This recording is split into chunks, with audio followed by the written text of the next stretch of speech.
వృతాసుర వృత్తాంతం. సూత మహర్షి వ్యాసుడు జన్మేజయుడికి చెబితే, నువ్వు మాకు చెబుతున్న ఈ దేవి చరిత్రామృతాన్ని ఎంత గ్రోలినా తనివి తీరడం లేదు. వృతాసురుడి వృత్తాంతాన్ని నీ ముఖతగా వినాలని కోరికగా ఉంది. అది వేదాలలో కూడా ప్రసక్తమైన గాథ. వృతుణ్ణి ఇంద్రుడు సంహరించాడు గదా. ఎలా సంహరించాడు, ఎందుకు సంహరించాడు? వృతుడు త్వష్ట కొడుకు గదా. త్వష్ట మహాతపస్వి, దేవతల పక్షం వాడే. ఇతన్ని కొడుకుని సంహరించిన అవసరం ఎందుకు వచ్చింది? మహాబలిశాలి అయిన వృతుణ్ణి ఇంద్రుడు ఎలా సంహరించగలిగాడు? ఏదో మోసగించి మట్టుపెట్టాడని అంటారు. అది నిజమేనా? దేవతల సాత్వికులని, మానవులు రాజసులని, పశుపక్షాదులు తామసాలని విభజించారు కదా. సాత్వికులైన దేవతలకు నాయకుడైన ఇంద్రుడు వృతుడితో విరోధించడమేమిటి? మోసగించి సంహరించడమేమిటి? దీనికి విష్ణుమూర్తి ప్రేరకుడు కావడం ఏమిటి? ఇదంతా వింతగానూ విడ్డూరంగానూ ఉంది. హరిదేవేంద్రులు ఇంతటి సాహసం ఎందుకు చేయవలసి వచ్చింది? ఇది పాపం కాదా? మహాత్ములు పాపాలు చేయవచ్చునా? చేస్తే పాపఫలం వారికి అంటుకోదు. వృతుడు బ్రాహ్మణుడు కనుక బ్రాహ్మహత్య మహాపాతకం ఇంద్రుడికి చుట్టుకోలేదా? దాని నుంచి ఎలా బయటపడ్డాడు? దేవతలే ఇలా అన్యాయాలకు పాల్పడితే ఇక శిష్టత్వానికి గతి ఏమిటి? ఇవన్నీ మమ్మల్ని పట్టి పీడిస్తున్న సందేహాలు. వీటిని పారద్రోలుతూ ఈ వృత్తాంతాన్ని సమగ్రంగా వివరించి పుణ్యం కట్టుకో. ఇంతకుముందు ప్రస్తావన శాతు శ్రీదేవియే వృతాసురుణ్ణి సంహరించింది అన్నావు. ఆ ముక్క మమ్మల్ని మరీ మోహపడుతుంది. ఒకరినే ఇద్దరు సంహరించడమేమిటి? దయచేసి ఇదంతా వివరించు అని సౌనకాది మహామునులు ఆవేదనగా అభ్యర్థించారు. సౌనకాదులారా, ఇదే సందేహాలు జన్మేజయుడికి కలిగాయి. వ్యాసుణ్ణి అడిగాడు. ఆయన వివరంగా తెలియజేశాడు. అది యథాతథంగా మీకు చెబుతాను, ఆలకించండి. శ్రద్ధగా వినే శ్రోతులు దొరికితే వక్తకు మరింత ఉత్సాహం కదా. వ్యాసుల వారు ఆరంభించారు. జన్మేజయ, వాసవ వృతాసురులు యుద్ధగాథ వేదాలలో సుప్రసిద్ధం, పురాణలోనూ సుప్రసిద్ధం. ఈ త్వష్టసుతుడిని సంహరించినందువలన ఇంద్రుడికి బ్రహ్మహత్య మహాపాతకం చుట్టుకుంది. చాలా యాతనాలు పడ్డాడు. ప్రాయశ్చిత్యాలు చేసుకొని కడపటికి తొలగించుకోగలిగాడు. ఇంద్రోపేంద్రులు ఇద్దరూ కలిసి కపటోపాయంతోనే వృతుణ్ణి సంహరించారు. మాయాబలం అటువంటిది. మహామునీశ్వరుల సైతం మాయామోహితులు అవుతుంటారు. నింద్యమైన పనులు చేస్తూ ఉంటారు. విష్ణుమూర్తి ఎప్పుడు ఏ మహారాక్షసుణ్ణి సంహరించినా కపటోపాయంతోనే కదా సంహరించేది. అతడు కూడా మాయామోహితుడే. ఆ పనులు నిర్వహించాడు. ఆ మాయాశక్తికి లొంగనివాడు లేడు. ఎవరూ జయించలేని మోహనాశక్తి అది. యుగయుగాలుగా శ్రీమన్నారాయణుడు మత్స్యాది అవతారాలు ధరించాడంటే ఆ మాయాశక్తి అలా ధరింపజేసి ఆడించింది కనుకనే. గృహస్థుల మమకారాలు, పాపాలు, పుణ్యాలు అన్నీ మాయాగుణ కర్మలే. ఇది తెలుసుకోవడం ఎంతటి జ్ఞానులకు సాధ్యం కాని విషయం. మాయామోహితులై విష్ణువాసవులు దేవకార్య సిద్ధి కోసం కపటంగా వృతాసురుణ్ణి సంహరించిన కథాక్రమం ఏమిటంటే, ఇంద్రుడికి వృతుడితో పూర్వ వైరం ఉంది. సవిస్తరంగా చెబుతాను, గ్రహించు. దేవతలలోకెల్లా ఉత్తమోత్తుడైన, మహాతపస్వి అయిన, దేవకార్యాలను సాధించడంలో నిపుణుడైన త్వష్ట ప్రజాపతికి ఉన్న కాలంలో అనురాగంతో తనకు యోగ్యుడైన ఒక పుత్రుణ్ణి సృష్టించుకున్నాడు.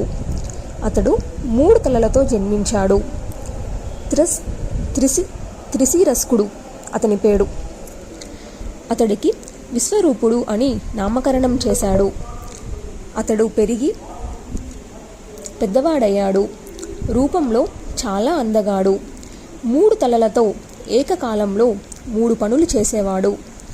ఒక శిరస్సుతో వేదాలను అధ్యయనం చేస్తూ మరొక శిరస్సుతో సురాపానం చేస్తూ మరొక శిరస్సుతో లోకాలను చూస్తుండేవాడు. అధ్యయనం ముగిశాక ఈ విశ్వరూప త్రిశిరస్కుడు సకల దేవభోగాలను విడిచిపెట్టి శాంతుడై ధాంతుడై గొప్ప తపస్సు చేశాడు. గ్రీష్మాన పంచాగ్ని మధ్యంలో నిలబడి హేమంత శిశిరాలలో సరోవరాన మునిగి నిరాహారుడై జితేంద్రుడై ఘోర తపస్సు చేశాడు. సామాన్యులకు అసాధ్యమైన తపస్సు ఇది. దాన్ని చూసి ఇంద్రుడికి గుబులు పుట్టింది. ఇతడు ఇంద్రుడైపోతాడేమో, తన పదవికి హాని కలుగుతుందేమో అని భయపడ్డాడు. ఇతడు ఇలాగే తన తపశ్శక్తిని పెంచుకుంటూ పోతే తన ప్రాణాలకే ముప్పు రావచ్చునని శంకించాడు. కాబట్టి ఉపేక్షించకూడదు అనుకున్నాడు. శత్రువు బలం పెంచుకుంటుంటే తెలివైన వాడెవడు చూస్తూ కూర్చోకూడదు అని నిశ్చయించుకొని అతడి తపస్సుని భంగపరచడానికి ఉపాయాలు ఆలోచించసాగాడు. ఊర్వశి, రంభ, మేనక, తిలోత్తమ, ఘృతాచి ప్రభృతులను పిలిచాడు. సహాయం చేయమని అర్థించాడు. త్రిశిరస్కుడి తపస్సుని నాశనం చేయమని అతడిని నీ శృంగార విలాసాలతో ప్రలోభపెట్టి భ్రష్టుడిని కావించమని ఆజ్ఞాపించాడు. నా జ్వరానికి ఇది చికిత్స అన్నాడు. అందరూ కలిసి ఈ ఉపకారం చేసి పెట్టండి, నా సింహాసనాన్ని కాపాడండి, వెంటనే బయలుదేరి వెళ్ళండి అని ఇంచుమించు ప్రాధేయపడ్డాడు. అప్సరసలు అంగీకరించారు. మా శక్తి మేరకు గట్టిగా ప్రయత్నిస్తామని అతన్ని లొంగదీసుకుంటామని మాట ఇచ్చి బయలుదేరారు. త్రిశిరస్కుడిని సమీపించారు. కామశాస్త్రోతచింతమైన హావాభావాలను ప్రదర్శిస్తూ ఆడుతూ పాడుతూ అతడి ముందు నానా ప్రయత్నాలు చేశారు. ఫలితం లేకపోయింది. అతడు కన్నెత్తి చూడలేదు. ఇంద్రియ నిగ్రహం సడలలేదు. మూగ గ్రుడ్డి చెవిటిలాగా స్థిరంగా కూర్చొని తపస్సు చేసుకుంటున్నాడు. అప్సరసలు మరికొన్ని రోజుల పాటు ఆశ్రమంలోనే ఉన్నారు. ప్రయత్నాల తీవ్రత పెంచారు. అయినా త్రిశిరస్కుడు చలించలేదు. విసిగిపోయి అప్సరసలు ఇంద్రుడి దగ్గరకు తిరిగి వెళ్ళిపోయారు. అలసట, దైన్యం, అవమానం వీటితో అప్సరసల ముఖాలు వాడిపోయాయి. వాళ్ళు చెప్పకుండానే ఇంద్రుడికి విషయం అర్థమయ్యింది. వాసవ, మేమెంతగానో ప్రయత్నించాం, అయినా ఫలితం దక్కలేదు. అతడి ధీరత్వం చాలా గొప్పది. మరింకేదైనా ఉపాయం ఆలోచించు. ఆ జితేంద్రుణ్ణి జయించడానికి మేము మా శక్తి చాలదు. అదృష్టం బాగుండి ఏ శాపమూ లేకుండా మేము క్షేమంగా తిరిగి రాగలిగాం. అతడు తపశ్శక్తితో అగ్నిలా వెలిగిపోతున్నాడు. జాగ్రత్తగా ఆలోచించి రంగంలోకి దిగుసుమా అని మృదువుగా హెచ్చరించి అప్సరసలు సెలవు తీసుకున్నారు. ఇంద్రుడి అసూయ సోడముట్టింది. ఉచితానుచిత వివేకం కోల్పోయాడు. సిగ్గు శరము విడిసిపెట్టేశాడు. లోకం నిందిస్తుందేమో అన్న భయం వదిలేశాడు. పాపబుద్ధి ప్రక్రోపించింది ఆ తపస్విని. ఎలాగైనా సంహరించడానికి నిశ్చయించుకున్నాడు. వాసవుడు వజ్రాయుధం ధరించి స్వయంగా బయలుదేరాడు. తపస్సమాధిలో కూర్చున్న త్రిశిరస్కుడిని చూశాడు. అతడు చాలా మంచివాడు, ఏ పాపమూ చేయలేదు, ఎలా చంపడమని మనసు ప్రశ్నించింది. ఇతడు శత్రువు, ఇతడి తపోబలం ఇలాగే ఇంకా పెరిగితే నీ పదవికి నీళ్లు వదులుకోవాల్సి వస్తుంది. కాబట్టి వెంటనే సంహరించు అని దుర్బుద్ధి ప్రబోధించింది. వెంటనే వజ్రాయుధాన్ని విసిరాడు. త్రిశిరస్కుడు గిరిశిఖరంలా నేలకు ఒరిగిపోయాడు. ఇంద్రుడు సంబరపడ్డాడు. ఆశ్రమవాసులు హాహాకారాలు చేశారు. నిరపరాధిని మహాతపస్విని సంహరించిన దేవేంద్రుడు మహాపాపి అన్నారు. దురాత్ముడన్నారు. ఈ అకృతానికి ఫలం ఇంతకింత త్వరలో అనుభవిస్తావన్నారు. త్రిశిరస్కుడి కలేబారం ఇంకా ప్రాణాలతోనే ఉన్నట్లు విరజిల్లుతోంది. తేజోనిధిలాగా ప్రకాశిస్తోంది. బ్రతికి ఉన్నట్లే ఉంది. ఇంద్రుడు చూసి ఉలిక్కిపడ్డాడు. కొంపదీసి బ్రతికేస్తాడా ఏమిటని భయపడ్డాడు. క్షణకాలం ఖిన్నుడయ్యాడు.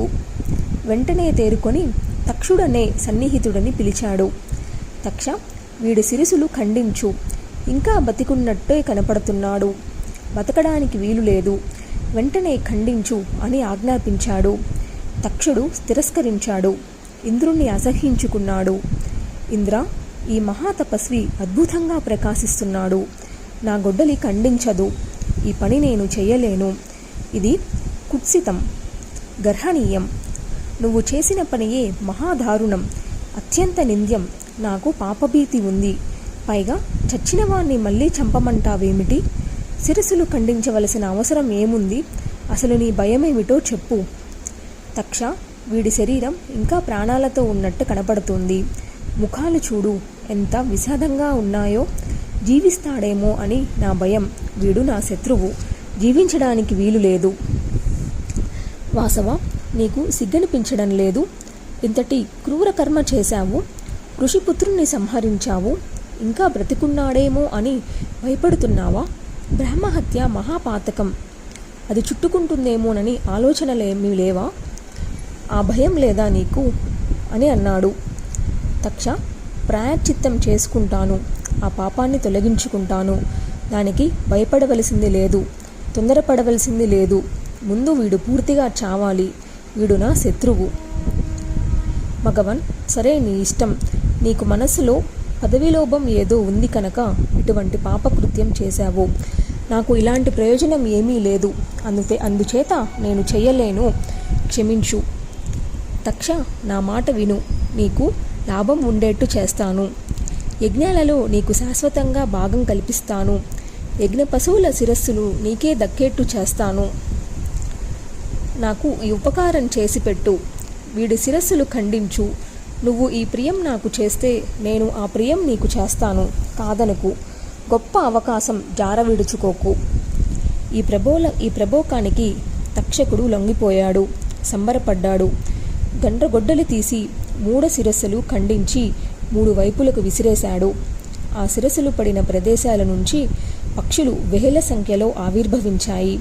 ఒక శిరస్సు ముఖం నుంచి పిచ్చుకలు, అనగా కలవింకాలు, మరొక తల నోటి నుంచి తిత్తిర పక్షులు, ఇంకొక శీర్ష వదనం నుంచి కపింజలాలు, అనగా కముజు పిట్టలు అసంఖ్యగా పుట్టుకొచ్చాయి. వేదాలను అధ్యయనం చేసిన ముఖం నుంచి కపింజలాలు, దిక్కులను నిరీక్షించిన ముఖం నుంచి తిత్తిరి పక్షులు, సురాపానం చేసిన ముఖం నుంచి కలవింకాలు జన్మించాయి. ఈ దృశ్యాన్ని చూసి త్రిశిరస్కుడు మరణించాడని నిర్ధారించుకొని ఇంద్రుడు గాలి పీల్చుకున్నాడు. యజ్ఞభాగాలు లభించాయి కదా అని తక్షకుడు సంబరపడ్డాడు. ఆనందంగా ఎవరిళ్లకు వాళ్ళు వెళ్ళిపోయారు. ఇంద్రుడు బ్రహ్మహత్య మహాపాతకానికి ప్రాయశ్చిత్తం గురించి ఆలోచిస్తున్నాడు.